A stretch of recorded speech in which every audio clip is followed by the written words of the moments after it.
गुरु निर्माण चैनल में आपका स्वागत है। आज हम गुरुत्वाकर्षण की टॉपिक पर चर्चा करेंगे। तो आइए देखते हैं।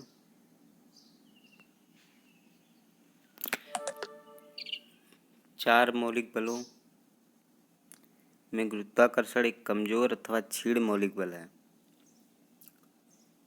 जो ब्रह्मांड में प्रत्येक कण व पिंड के बीच उनके द्रव्यमान के कारण लगता है। इसे न्यूटन ने अपनी पुस्तक प्रिंसिपिया में प्रकाशित किया था। न्यूटन का गुरुत्वाकर्षण का नियम देखते हैं। ब्रह्मांड में किन्हीं दो पिंडों के मध्य कार्य करने वाला आकर्षण बल उनके द्रव्यमानों के गुणनफल के समानुपाती और उनके मध्य की दूरी के वर्ग के व्युत्क्रमानुपाती होता है। माना कि m1 और m2 द्रव्यमान के दो पिंड हैं। इनके बीच की दूरी r है, तो न्यूटन के अनुसार उनके बीच लगने वाला बल F होगा। अगला है गुरुत्व।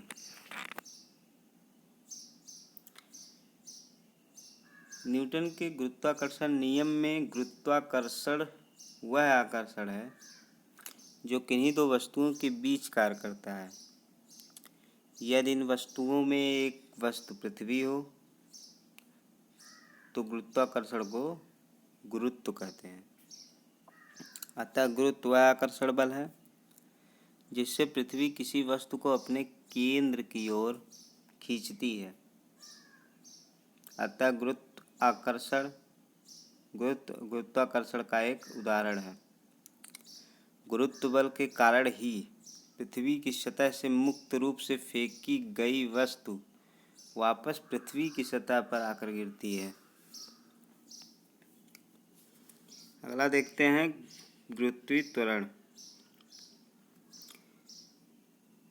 जब कोई वस्तु ऊपर से मुक्त रूप से छोड़ी जाती है तो वह गुरुत्व बल के कारण पृथ्वी की ओर गिरने लगती है वापस। और जैसे ही वस्तु पृथ्वी के सतह के निकट आती जाती है उसका वेग बढ़ता जाता है। अतः उस वेग में त्वरण उत्पन्न हो जाता है।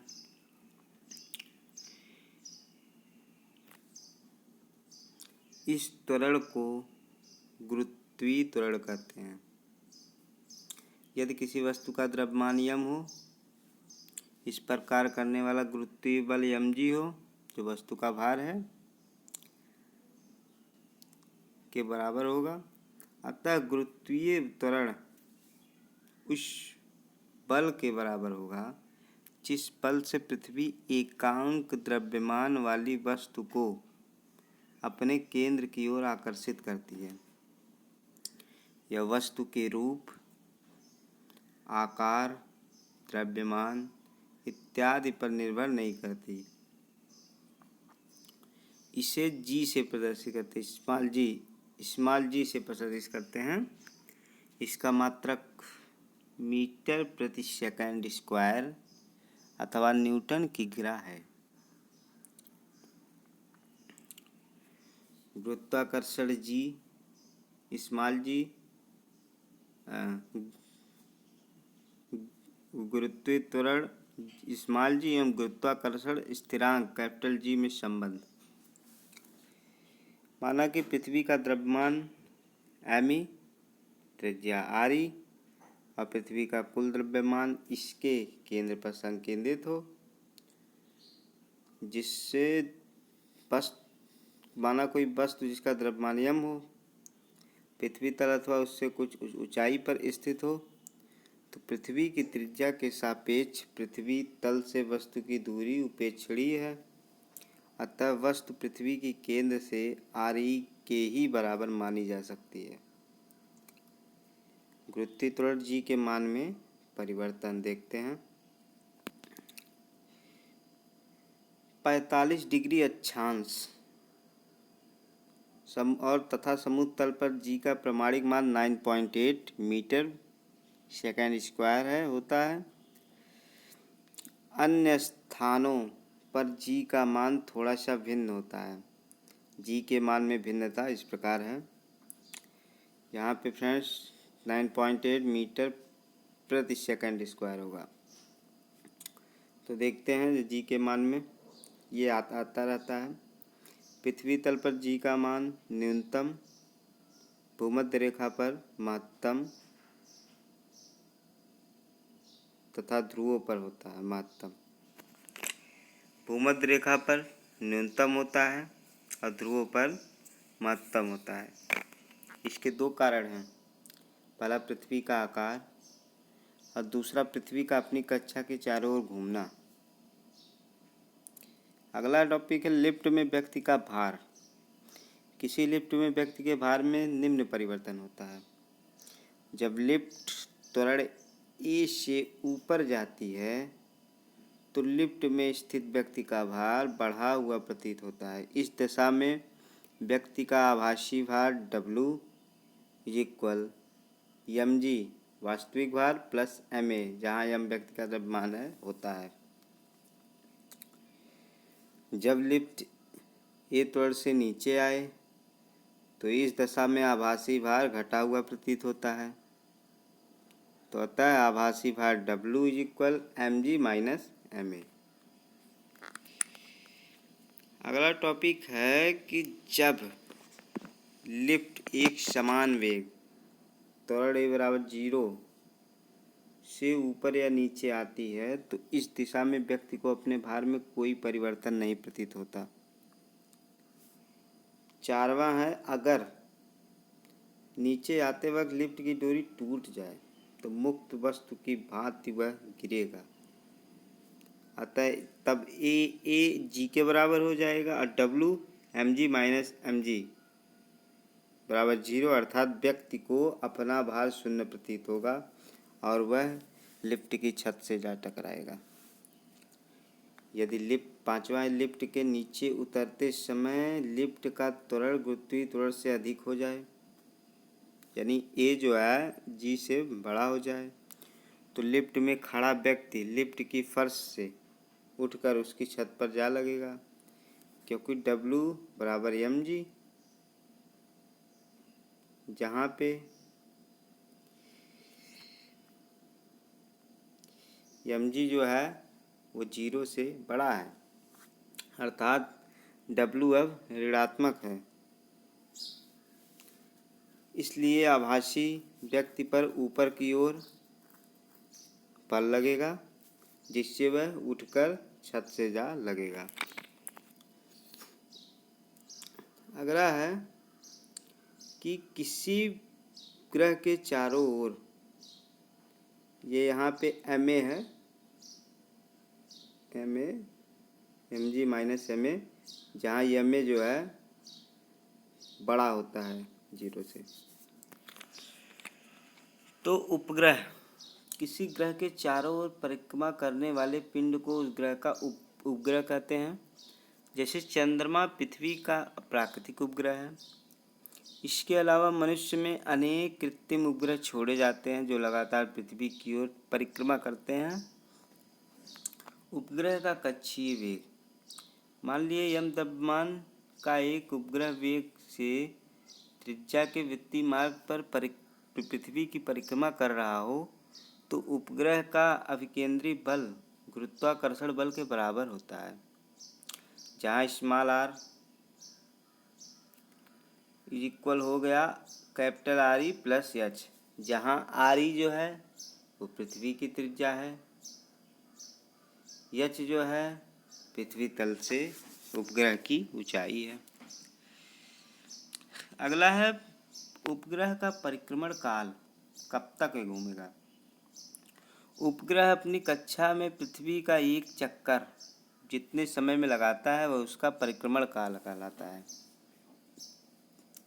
तुल्यकाली उपग्रह या भूस्थायी उपग्रह, जिसको हम सिंक्रोनस या जियोस्टेशनरी सैटेलाइट भी कहते हैं, यदि किसी कृत्रिम उपग्रह की पृथ्वी तल से ऊंचाई इतना हो कि इसका परिक्रमण काल ठीक पृथ्वी की अच्छी गति के परिक्रमण काल के बराबर हो जाए, तो वह उपग्रह पृथ्वी के सापेक्ष स्थित रहेगा। इस प्रकार के उपग्रह को तुल्यकाली या भूस्थायी उपग्रह कहते हैं। इस उपग्रह की निम्न विशेषताएं होती हैं। पहला ये कि यह उपग्रह पृथ्वी के अक्ष के लंबवत विषुवत रेखीय तल में परिक्रमण करता है। अगला है दूसरा, यह पश्चिम से पूर्व की ओर परिक्रमा करता है, क्योंकि पृथ्वी भी वही परिक्रमा करती है पश्चिम से पूर्व। इसका परिक्रमण काल पृथ्वी के अपने अक्ष पर घूर्णन का 24 घंटे के तुल्य होगा। यह पृथ्वी तल से लगभग 36,000 किलोमीटर की ऊंचाई पर स्थापित किया जाता है। ये क्वेश्चन आता है, 36,000 किलोमीटर की ऊंचाई पर स्थापित किया जाता है। अगला है तुल्यकाली उपग्रह के उपयोग। इसका उपयोग दूरदर्शन संकेतों को परावर्तित कर दूरदर्शन के कार्यक्रमों को दूरदर्शन सेटों पर दिखाया जाता है। तभी हम दुनिया के किसी कोने में रहें उस नेटवर्क का फायदा ले सकते हैं। इसका उपयोग रेडियो प्रसारण एवं दूरसंचार के लिए होता है। अगला टॉपिक है पलायन वेग, एस्केप वेलोसिटी। किसी वस्तु को ऊपर की ओर जितने अधिक वेग से फेंकते हैं वह उतनी ही अधिक ऊंचाई तक ऊपर जाती है। यदि वेग को क्रमशः बढ़ाते जाएं तो एक स्थिति ऐसा आएगा जब वस्तु गुरुत्वीय क्षेत्र को पार कर अंतरिक्ष में चली जाएगी और पृथ्वी पर वापस कभी नहीं आएगी। इस न्यूनतम वेग को ही हम पलायन वेग कहते हैं। अतः पलायन वेग वह न्यूनतम वेग है जिससे किसी वस्तु को पृथ्वी की सतह से ऊपर फेंके जाने वाले गुरुत्वीय क्षेत्र को पार कर जाती है और पृथ्वी पर वापस नहीं आती है। उपग्रहों में भारहीनता कब होती है, देखते हैं। कृत्रिम उपग्रह के अंदर प्रत्येक वस्तु भारहीनता की अवस्था में होती है, अर्थात इसमें बैठे अंतरिक्ष यात्री को भी भारहीनता का अनुभव होता है। उपग्रह तल द्वारा यात्री पर लगाया गया प्रतिक्रिया बल वहाँ पे शून्य होता है। इसलिए उपग्रह के अंदर यदि कोई व्यक्ति गिलास से पानी पीना चाहे तो वह नहीं पी सकेगा, क्योंकि गिलास टेढ़ा करते ही उसमें जल निकलकर बाहर बूंदों के रूप में तैरने लगते हैं। इसलिए अंतरिक्ष यात्री को भोजन अवाद पेस्ट के रूप में ही ट्यूब में भर के दिया जाता है, जिससे वे वहाँ जाके पी सकते हैं। चंद्रमा भी पृथ्वी का एक उपग्रह है, परंतु चंद्रमा पर भारहीनता नहीं है। इसका कारण यह है कि चंद्रमा का द्रव्यमान अधिक होने के कारण चंद्रमा स्वयं अपने तल पर स्थित व्यक्ति पर एक आकर्षण बल लगाता है, जिसके कारण उसे कुछ भार का अनुभव होता है, जिससे चंद्रमा पर व्यक्ति का भार कहते हैं। चंद्रमा के जी का मान पृथ्वी के जी का मान 1/6 गुना होता है। अतः चंद्रमा पर व्यक्ति का भार पृथ्वी पर के भार के 1/6 गुना होता है। जहाँ पे अगर कोई व्यक्ति उछलता है तो पृथ्वी के अपेक्षा वो 6 गुना वहाँ पे उछलेगा ऊंचा। प्रत्येक ग्रहों की गति संबंधी केपलर के नियम हम देखते हैं। प्रत्येक ग्रह सूर्य के चारों ओर दीर्घवृत्ताकार कक्षा में परिक्रमण करता है। यह सूर्य की कक्षा के एक फोकस बिंदु पर स्थित होता है। यह पहला नियम है। दूसरा है, प्रत्येक ग्रह का क्षेत्रीय वेग नियत रहता है। इसका प्रभाव यह होता है कि जब ग्रह सूर्य के निकट होता है तो इसका वेग बढ़ जाता है और जब यह दूर होता है तो इसका वेग कम हो जाता है। सूर्य के चारों ओर तीसरा है, एक चक्कर जितने समय में लगाता है ग्रह उसे उसका परिक्रमण काल कहते हैं। परिक्रमण काल का वर्ग